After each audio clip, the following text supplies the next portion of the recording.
Have you ever felt like you're just drowning in data, but at the same time, starving for actual insights? I have for sure. So in this explainer, I'm going to walk you through how I tackled this exact problem by building a conversational AI from scratch, one that lets you literally talk to your data. It seems like every company has this issue, right? You've got these mountains of data, customer feedback, sales numbers, web analytics. It's everywhere. We are so data rich, but when you need a simple answer to a simple question, we're totally insight poor. The real bottleneck here is access. Getting just one number can mean you have to file a ticket, get in a queue for the data team, and then wait days for a report. It just slows everything down. But what if you could bypass all that? What if you could just ask?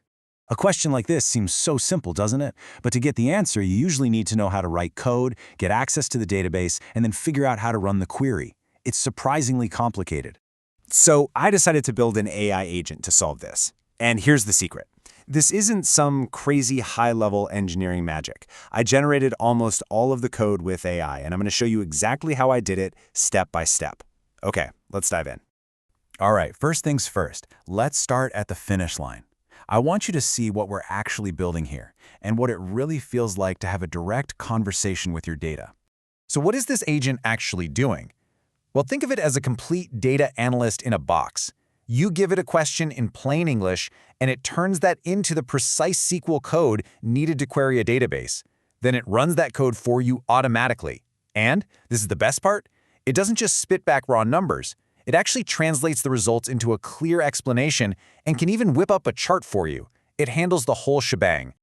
Now, you might be wondering, how did I build this without writing tons of code myself?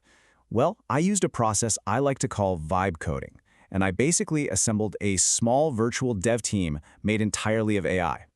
So, vibe coding isn't about writing perfect, beautiful code right from the start.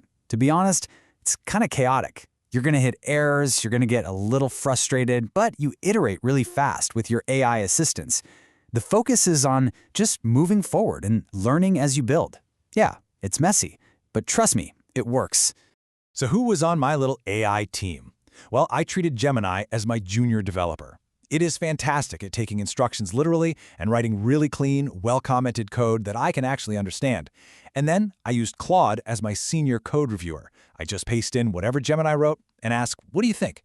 And Claude would be ruthless, pointing out every single flaw and suggesting major improvements. This created a really simple but incredibly powerful four-step loop. I'd get a plan from Gemini, write the code with it, get a tough code review from Claude, and then take all of Claude's feedback right back to Gemini to make the fixes. I just kept running that cycle over and over, and it forced me to understand how every single line of code actually worked. Okay, so that's the process. Now, let's pop the hood and take a look at the agent's architecture. What is actually going on inside that Python file? The best way to think about the agent's logic is like a carefully planned assembly line. I used a framework called LangGraph to build it, which helps create something called a state machine. Now, I know that sounds complicated, but all it really means is that I set up specific workstations, they call them nodes, and I get to create very strict rules for how information flows between them. This gives me total control and stops the AI from just going off the rails. So here are the 6 workstations on that assembly line. Let's do a quick walkthrough. First, it rephrases the user's question to be crystal clear. Second, it has a security guard step that blocks any questions that are out of scope. Third, if the question is tricky, the agent actually makes a plan in plain English first. Fourth, it generates the SQL code. Fifth, it carefully runs that code with some safety limits. And finally, it takes the raw data and summarizes it into a friendly, human-readable answer. Every step is deliberate. Now, the real secret to making this whole thing work reliably is a technique called few-shot prompting. See, instead of just telling the AI, hey, write some code, I actually show it what I want. I injected 3 perfect examples of SQL queries right into its instructions. This gives the model a super clear template to follow, and it dramatically increases the accuracy. All right, let's get to what I think is the most important part of this entire project. The agent looks great, it works, but how do we know it's not just making up numbers? How do we actually prove that it's reliable? Well, we have to build an evaluation framework. I came up with 4 key metrics to score my agent. Strict exactitude is ruthless. Do the numbers match perfectly? Yes or no? Then there's semantic exactitude, which is a bit more nuanced. It asks, does the answer mean the right thing, even if it's formatted a little differently?